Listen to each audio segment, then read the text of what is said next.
Iba't ibang klase ng babae kung mag-aasawa ka.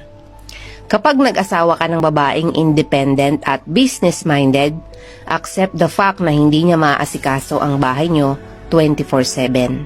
Kapag gusto mo naman sa babae ay inaasikaso ka full-time, accept the fact na hindi siya kumikita ng sarili niyang pera at may time na mapapabayaan ang kanyang sarili, kakaintindi sa'yo at sa anak niyo. Kapag gusto mo ng babaeng makinis, maputi, at chicks na chicks, accept the fact na kapag inasawa mo yan, kailangan mong sagutin ang lahat ng expenses niya sa beauty products to maintain her beauty.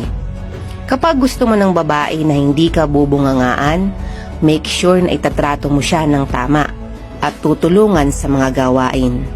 Kapag gusto mo sa babae na supportive siya sa'yo at hindi pinaghihigpitan, make sure na alam mo ang limit para magkaroon siya ng mas malaking tiwala sa'yo. Remember, a woman is a reflection of how you treat her. Kaya hanggat maaari, babaan ang expectations sa isang babae. Dahil walang taong perpekto,